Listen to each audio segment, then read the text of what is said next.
Kembali lagi di Cerita Cinta Channel. Jangan lupa like, comment, and subscribe ya. Terima kasih. Tuan, Anda tidak apa? Tanya John saat melihat Steve sudah mulai sadar dan membuka matanya. Menurutmu? Seru Steve lalu ia kembali meringis. Ia begitu kesal dengan John lantaran ia terlambat datang. Maaf Tuan, tadi saya... Sudahlah, jangan banyak bicara. Bagaimana para cicaknya? Sudah matangkah? Atau hanya gosong saja? Saat ledakan, mereka sudah berada di luar ruangan, Tuan. Namun sepertinya Tuan Marco terkena sedikit benturan, sementara Nona Mawar baik-baik saja. Wow, pasangan luar biasa. Pecundang itu pasti menyelamatkan Dewi Ularnya. Cibir Steve mengepalkan kedua tangannya dengan kuat. Sementara John yang melihat kilatan api amarah di wajah Steve langsung terdiam dan memilih pergi. Ia tahu bagaimana perasaan Steve karena ialah yang mengetahui bagaimana dulu Steve sangat mencintai gadis itu. Meskipun kini John juga tahu bahwa sudah ada Ella di hati Steve. Namun, John masih bisa melihat bahwa Steve belum sepenuhnya bisa melupakan perasaannya pada Mawar. Siapa yang menyuruhmu untuk pergi? Ringis Steve menahan lukanya dan menatap tajam pada John. Maaf Tuan, saya pikir... Apa yang kau pikirkan, John? Cepat, panggilkan Marcel. Baik Tuan. John pun kembali membalikkan tubuhnya sambil terus menggerutu. Tadi dirinya dilarang keluar dan kini disuruh keluar. Menghela nafas kasar, John pun bergumam dalam hatinya. Bos gak ada akhlak. Ia pun langsung memanggil Marcel yang kini tengah berada di ruang tamu bersama Jasmine. Dipanggil, kata John menepuk pundak Marcel hingga membuat sang empunya terkejut. Kau itu tidak bisa memanggil namaku apa? Kenapa harus mengejutkanku? Kesal Marcel berdecak. Sudahlah, cepat, karena moodnya sedang tidak bagus. Sedikit saja kau menyulut api, siap-siap terbakar, kata John memberi peringatan. Jasmine, aku bingung dengan kakakmu satu itu, ucap Marcel. Lalu ia segera pergi menuju kamar Steve. Jangankan kalian, aku sendiri pun bingung, ujar Jasmine menghela nafasnya berat. Oh iya, John, bagaimana keadaan Kak Marco dan Papa? Saya tidak tahu, Nona. Mungkin mereka masih berada di rumah sakit, jawab John dengan wajah datarnya. John, apakah menurutmu mereka akan dipenjara, terutama Kak Mawar, karena sudah membunuh Mama? Saya tidak tahu, Nona. John, kau itu sangat tidak asik dan begitu menyebalkan. Apakah suaramu begitu mahal hingga kau bicara dengan begitu irit? Iya, Nona. Astaga, Jasmine kembali menghela nafasnya frustasi. Sudahlah, aku akan pergi. Silakan Nona. Dengan mengepalkan kedua tangannya, Jasmine pun segera melenggang pergi meninggalkan mansion Steve. Aku heran mereka bisa sangat irit berbicara begitu. Hanya Kak Marcel saja yang tidak. Astaga, percuma mereka keren dan ganteng kalau sifat mereka seperti itu. Kalau Kak Steve masih mending, dia sudah ada Ella yang sudah menemaninya. Sementara John, astaga, mana ada perempuan yang mau sama laki-laki kanebo kayak dia. Gerutu Jasmine sepanjang jalan. Tinggalkan anakku, tugasmu sudah selesai. Sebelum Steve menjebloskan kamu ke penjara, kau bisa pergi dari sekarang, ucap Hendra saat berada di rumah sakit. Tidak, Tuan, saya tidak mungkin meninggalkan Marco, jawab Mawar menolak. Dia juga tidak akan membutuhkan kamu. Sebelum Steve datang dan menyeretmu, lebih baik kau pergi. Tidak, kalaupun aku akan dipenjara, maka kau juga akan masuk ke sana, ancam Mawar menatap tajam pada Hendra. Ella, panggil Jasmine saat Ella membuka pintu. Jasmine, mengapa kau bisa ada di sini? Tanya Ella terkejut. Ada yang ingin aku katakan sama kamu, ujar Jasmine pelan. Lalu ia pun mengajak Ella untuk pergi ke suatu tempat. Setelah mendapatkan izin dari bapaknya, Ella pun pergi bersama Jasmine. Sesungguhnya ia juga sudah sangat kesepian dan membutuhkan teman. Sudah 1 minggu dirinya di rumah dan tidak pernah keluar sebentar pun. Bahkan halaman depan rumahnya saja rasanya begitu enggan bagi Ella. "Ada apa, Jasmine? Katakan," ucap Ella. Saat ini keduanya sudah berada di sebuah taman yang tak jauh dari rumah Ella. Duduk di ayunan sambil menikmati udara sore hari yang begitu menyegarkan. "Ella, Kak Steve sakit. Kemarin perutnya tertusuk oleh papa," kata Jasmine begitu lirih dan pelan. "Hah?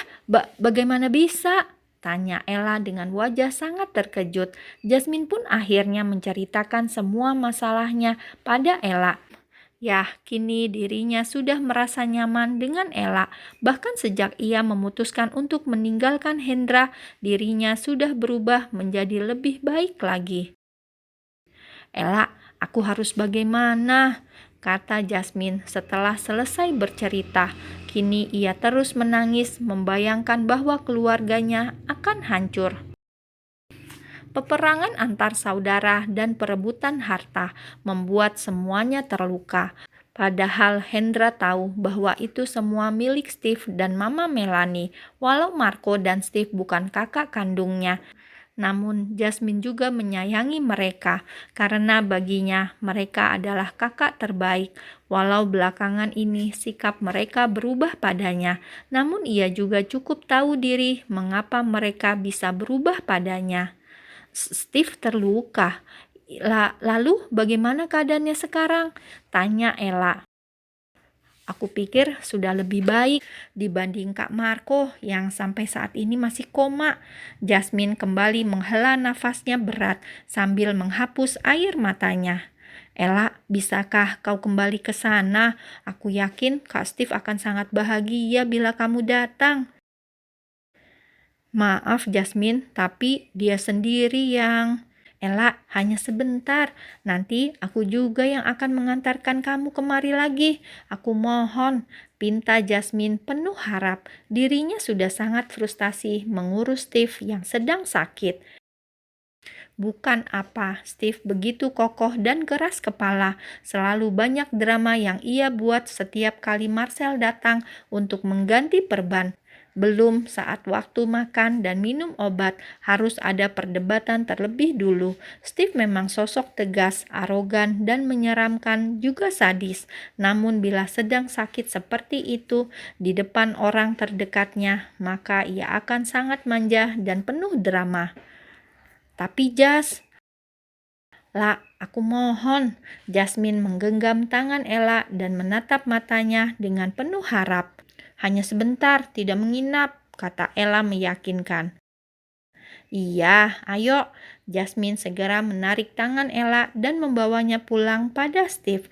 Sepanjang perjalanan, Ella hanya diam. Ia memikirkan bagaimana saat nanti ia bertemu dengan Steve. Apa hubungannya dengan laki-laki itu? Dirinya tidak tahu.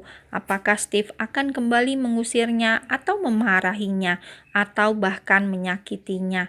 Ia hanya bisa pasrah dan terus berdoa. "Niatku baik. Bila memang niatku tidak diterima, ya sudah.